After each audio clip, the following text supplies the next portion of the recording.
Dear students, इस video lecture के अंदर हम सेकेंड लोगेस्टिक रिग्रेशन जो है वो स्टार्ट करते हैं। यानी कि इससे पहले जो है वो हमने मुकम्मल तौर पर डिस्कस कर लिया है कि हमारे पास लीनियर रिग्रेशन क्या होती है और इस तरीके से किस तरीके से हम लीनियर रिग्रेशन के अंदर जो है वो अपना डेटा को मॉडल की फॉर्म के अंदर जो है वो बना सकते हैं।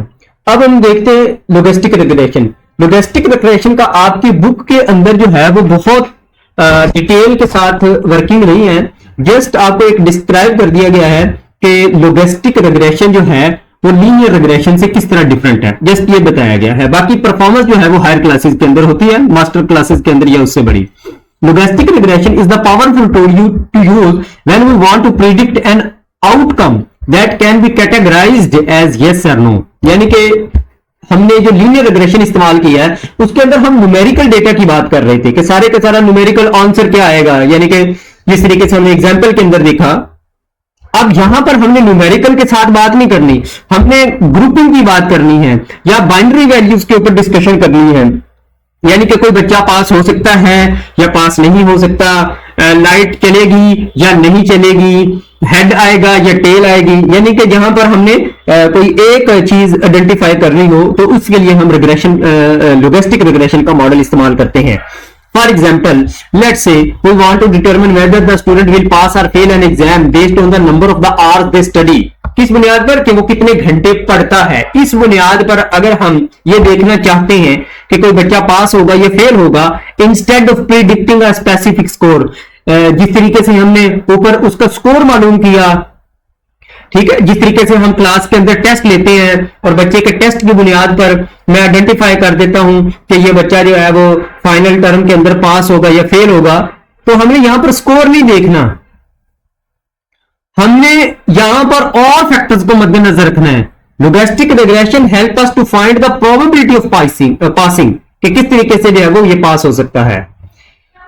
Logistic regression is different from the linear regression because it does not predict exact numbers. ये नंबर को डिफरेंट नहीं करता। तो आपके अब फर्क डिफरेंस यहां से समझ आ गया कि लीनियर रिग्रेशन के अंदर हम नंबर्स की बात करते हैं, जबकि लोगिस्टिक रिग्रेशन के अंदर हम नंबर्स की बात नहीं करते। Instead it provide the probability, हम यहां पर प्रोबेबिलिटी देखते हैं कि जो कि साफ ज़ाहिर है कि 0 और 1 के दरमियान क्या आंसर आता है, यहां पर जो है वो हमें इसकी आइडेंटिफिकेशन होगी। This means that it tells us how likely something is to be happen. यानी कि यहां से पता चल जाता है कि चांसेस कितने हैं इस काम के होने के या इस काम के ना होने के। तो दिस इज द लोगेस्टिक रिग्रेशन। यहां पर जस्ट एक डिफरेंस क्लियर किया हुआ है लीनियर से हम किस तरीके से, बाकी इसकी डिटेल जो है वो और बहुत ज्यादा है, उसकी डिफरेंट कैटेगरीज हैं, डिफरेंट टाइप्स हैं रिग्रेशन की, वो हम जो है वो आगे क्लासेस के अंदर देखेंगे। तीसरा हमारे पास मेथड आ जाता है क्लस्टरिंग टेक्निक। क्लस्टरिंग के अंदर ये एक्चुअली मशीन लर्निंग के अंदर जब हम सुपरवाइज लर्निंग और अनसुपरवाइज लर्निंग की बात कर रहे हैं तो उसकी टाइप्स भी यही होती हैं। तो क्लस्टरिंग के अंदर हम डिफरेंट ग्रुप्स बनाते हैं। Clustering is the way of grouping similar things together based on there characteristics.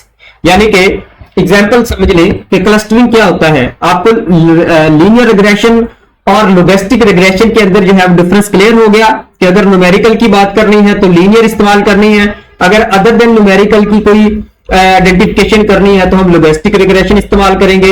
लेकिन अगर हमने कोई ग्रुप की बात करनी है, अगर हमने कोई ग्रुप आइडेंटिफाई करना है, फॉर एग्जांपल मैं ये देखना चाहता हूं कि सबसे ज्यादा मैथ के अच्छे स्टूडेंट कौन से हैं, तो साफ है कि वो कोई एक स्टूडेंट नहीं होगा, ज्यादा स्टूडेंट का ग्रुप आइडेंटिफाई करना चाहता हूं। या मैं ये देखना चाहता हूं कि किस कैंपस का कौन से कैंपस का स्कोर जो है वो सबसे अच्छा है, तो ये एक हमने ग्रुप बताना है। या मैं ये चाहता हूं कि कोई ऐसा ग्रुप देखें कस्टमर का कि जो सबसे ज्यादा जो है वो सेल के अंदर हेल्प करता है, तो ये मतलब कि ग्रुपिंग की बात करनी। तो जब भी ग्रुपिंग की बात करनी है तो हमारे पास क्लस्टरिंग का क्वेश्चन जो है वो हमारे सामने आ जाता है। Clustering of the students by performance, let us say we have a data of 5 students. हम 5 स्टूडेंट्स का डेटा लेते हैं, showing their scores in the math and English, और उनका मैथ और इंग्लिश के अंदर ये स्कोर आपके सामने नजर आ रहा है।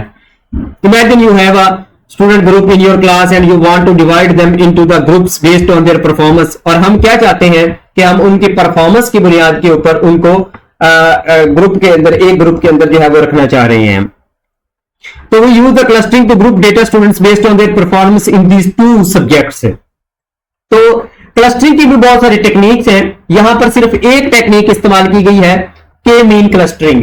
के मीन क्लस्टरिंग का एक फार्मूला होता है कि हमने उसका जो है वो वर्क जो है वो पूरा फार्मूले के जरिए से जो है वो हम उसकी वैल्यू निकालते हैं और फिर उसकी क्लस्टरिंग करते हैं। K mean clustering is one of the simplest and the most popular technique to group data. Group data के ऊपर अप्लाई करने का ये सबसे जो है वो सिंपल और पॉपुलर फार्मूला है। के मीन क्लस्टरिंग बहुत इंपॉर्टेंट है। In K mean we need to decide how many groups. सबसे पहले तो हमें के मीन के अंदर ये रखना पड़ता है कि हमने कितने ग्रुप बनाने हैं। फॉर एग्जांपल अगर हमने 2 ग्रुप बनाने हैं तो हमारे के की वैल्यू 2 होगी। अगर हमने 3 ग्रुप बनाने हैं तो के की वैल्यू 3 होगी। अगर हमने 10 ग्रुप बनाने हैं तो के की वैल्यू 10 होगी। For this example let us say we want to divide the students into 2 group. ऊपर वाली एग्जाम्पल के अंदर हम बच्चों को कितने ग्रुप्स के अंदर डिवाइड करना चाहते हैं? 2 ग्रुप्स के अंदर। तो के की वैल्यू हमारे पास कितनी होगी? 2 होगी। One for students who are strong in the math and one for students who are strong in English. The algorithm will group students with similar performance in the math and English together by calculating the distance between their scores and the finding the patterns. तो ये वो एक strategy लिखी हुई है जिसकी बुनियाद के ऊपर जो है वो क्लस्टरिंग के मीन क्लस्टर जो है वो वर्क करता है। वो किस तरीके से कि भाई वो एक हमारे पास वैल्यू जो है वो रख लेता है और देखता है कि डिस्पर्शन कितना है, इनहराफ कितना है एक्चुअल वैल्यू से, स्कोर फाइंड करता है और इस बुनियाद पर जो है वो वैल्यू फाइंड कर देता है। यानी कि ये भी एक पूरी मैथ होती है। मशीन लर्निंग के अंदर इसकी हम पूरी मैथ सीखते हैं कि किस तरीके से वर्किंग जो है वो हो रही होती है। It will assign students like Bassam and Umar. यानी कि ये देखें बासम और उमर जो है ये मैथ के अंदर बहुत अच्छे हैं, ठीक है, इंग्लिश के अंदर वो अच्छे नहीं है। तो क्या होगा, वो who are good in math to 1 group, उनको एक ग्रुप में रखा जाएगा। And Annie and Talat, Annie और तल्लत जो है ये इंग्लिश के अंदर अच्छे हैं, उनको एक ग्रुप के अंदर रखा जाएगा। Who are good at English to another group, उनको जो है वो एक अलग ग्रुप के अंदर रखा जाएगा। तो ऑन दैट बिहाफ हम जो है वो आइडेंटिफाई कर सकते हैं कि हमने उनको किस तरीके से ग्रुपिंग करनी है। अगर हम इसको थोड़ा सा मजीद डिटेल के अंदर करेंगे तो वो हमारे पास पैटर्न डिफरेंट बन जाते हैं जिसके जरिए से हम क्लस्टरिंग कर सकते हैं। तो on the behalf of the K mean formula we can distinguish between 2 groups for these 5 students. हम इन 5 स्टूडेंट्स को उनके स्कोर की बुनियाद के ऊपर के मीन क्लस्टर का इस्तेमाल करते हुए डिफरेंट ग्रुप्स के अंदर जो है वो कैटेगरी कर सकते हैं। तो बेसिकली यहां पर बहुत ज्यादा डिटेल के अंदर या एक्चुअली परफॉर्मेंस नहीं बताई जा रही, जस्ट आपको एक गो थ्रू किया जा रहा है कि what is regression, what is clustering, what is linear regression और भी इस तरह के जो मॉडल्स हैं वो किस तरीके से काम करते हैं। जस्ट आपको एक गो थ्रू करवाया जा रहा है कि हमारे पास डेटा एनालिसिस के अंदर ये मॉडल्स होते हैं।